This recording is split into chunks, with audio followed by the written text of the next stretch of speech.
हैं और नतीजों पर आइए विस्तार से बात करते हैं। एशियन पेंट्स के एमडी और सीईओ अमित सिंगले हमारे साथ जुड़ गए हैं। अमित, स्वागत है आपका हमारी इस पेशकश में। और डबल डिजिट वॉल्यूम ग्रोथ की गाइडेंस दी है और ये बरकरार रखने की भी संभावना आप जता रहे हैं FY24 की पहली तिमाही में। ये बताएं कि जो वॉल्यूम ग्रोथ है, क्या वो वैल्यू ग्रोथ के भी आगे जाने की संभावना ज़्यादा दिखाई दे रही है? आउटलुक इस लिहाज से आप कैसे भाप पा रहे हैं? ओवरऑल अगर हम देखें Q4 में काफी अच्छी डिमांड निकल के आई है। Volume growth and value growth have been very very strong at on the standalone business at 16% volume and 12.4% on the top line. To that extent the exit rates जो हैं मार्च में भी अच्छे रहे हैं काफी। तो हम समझते हैं कि ओवरऑल जो Q1 का इंडिकेशन है, डिमांड कंडीशंस अच्छे रहेंगे और definitely double digit volume growth की तरफ हम अग्रसर रहेंगे।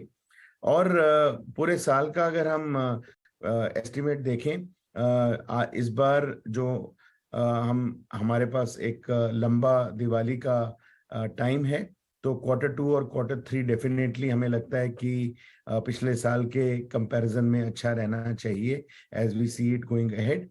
उसके अलावा थोड़ा बहुत मानसून पे डिपेंड करेगा कि मानसून किस तरह से आता है, ताकि जो रूरल डिमांड निकल के आता है वो उसके ऊपर डिपेंड करेगा। बट ओवरऑल हम समझते हैं कि जिस तरह का जीडीपी का प्रोजेक्शन है 6 से 7% के बीच में, और जिस तरह का एक लंबा फेस्टिवल सीजन है इस ईयर में, हमें लगता है कि ये साल काफी अच्छा जाना चाहिए।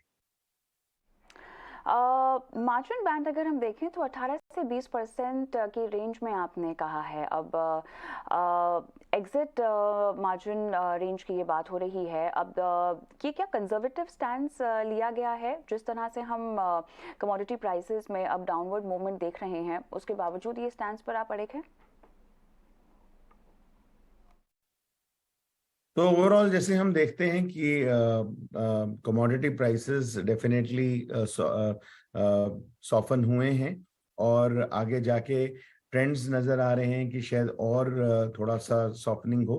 पर गिवन द जो आज की पूरा इन्वायरमेंट की कंडीशन चल रही है, I think we are being cautious कि आने वाले जो टाइम में किस तरह का जो मटेरियल मूवमेंट रहेगा, क्योंकि ओवरऑल अनसर्टेनिटी डिमांड एनवायरनमेंट में अभी भी चल रही है। उसको लेके हम एक और चीज समझते हैं कि जिस तरह का प्राइस एस्केलेशंस लास्ट 1-1.5 साल में हमने इन्फ्लेशन की वजह से देखा है, हो सकता है कि उसमें भी हम कुछ प्राइस करेक्शंस देखें आगे जाके, कि हम कस्टमर की डिमांड को बरकरार रखें। तो इन सब चीजों को देखते हुए हम चाहेंगे कि हम कुछ टाइम के लिए 3 से 6 महीने तक देखें एनवायरनमेंट कैसा जाता है ओवरऑल। बट अभी के लिए जो गाइडेंस है वो 18 से 20% के बीच में पीबीडीआईटी मार्जिन्स का ही हमने रखा है। ये बताएं कि इंडस्ट्रियल सेगमेंट को लेकर आउटलुक किस तरह का उभर रहा है, और इंडस्ट्रियल सेगमेंट का जो पूरा मिक्स है, अगर मैं इसका नज़रिया 2 से 3 साल का समझना चाहूँ आपसे, तो आप क्या कहेंगे? तो ओवरऑल जो अगर हम ऑटोमोटिव डिमांड देखें तो थोड़ा जो ट्रेंड्स हैं वो यही हैं कि कुछ 1-2 साल अच्छा ऑटोमोटिव डिमांड चलता है और फिर थोड़ा सा उसमें स्लो डाउन आता है। बट अगर हम देखें लास्ट ईयर अच्छा गया है ऑटोमोटिव सेल्स में, और इस साल भी हमारी उम्मीद है कि जो ओवरऑल ऑटोमोटिव का जो सेल्स हैं वो अच्छी रहनी चाहिए।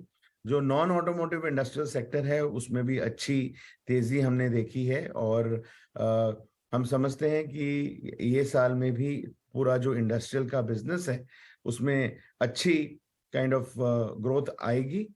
और जैसे हम देखते हैं कि आज ओवरऑल जो डेकोरेटिव मार्केट और इंडस्ट्रियल मार्केट है उसका जो डिवीजन है लगभग 70 और 30% के बीच में है, जिसमें 70% डेकोरेटिव सेल्स है।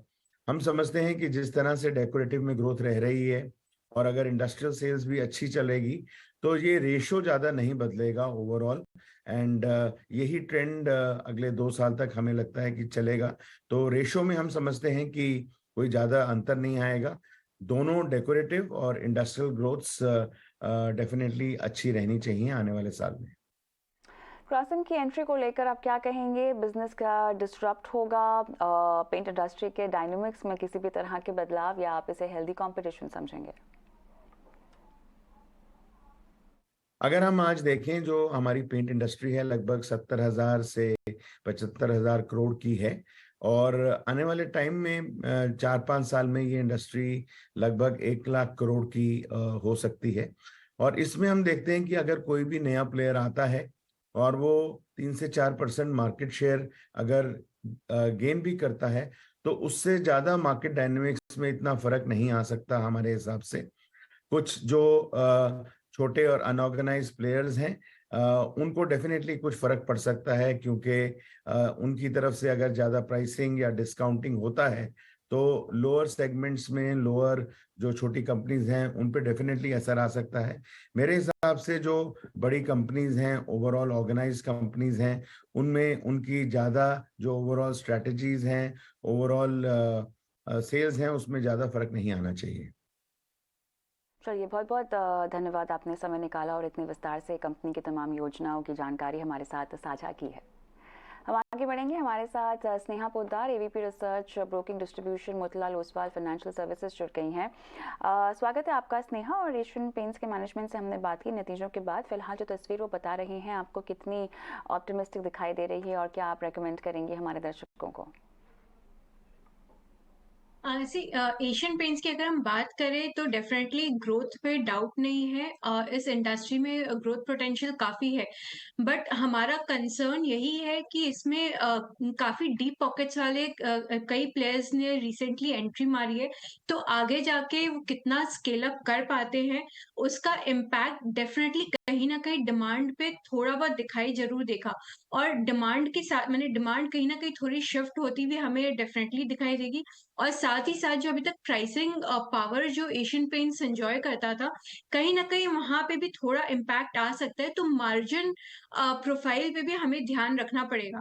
तो हमारा कंसर्न यही है, दो डेफिनेटली इंडस्ट्री जैसा कि मैनेजमेंट ने कहा कि ग्रो करेगी, तो है ना डिमांड रोबस्ट रहेगा।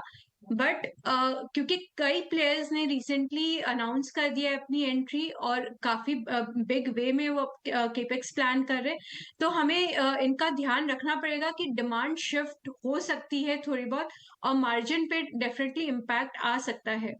तो ये हमारा था कंसर्न है। तो कंपनी ने जो पिछले 8-10 सालों में जो री रेटिंग देखी है, क्योंकि वो कंसिस्टेंटली डबल डिजिट में ग्रो किया है, तो वो री रेटिंग उसी कंसिस्टेंसी की वजह से थी। अब अगर थोड़ा हमें इम्पैक्ट आगे दिखते हैं इनके अर्निंग्स पोटेंशियल पे, तो शायद ये री रेटिंग अब आगे नहीं हो पाएगी।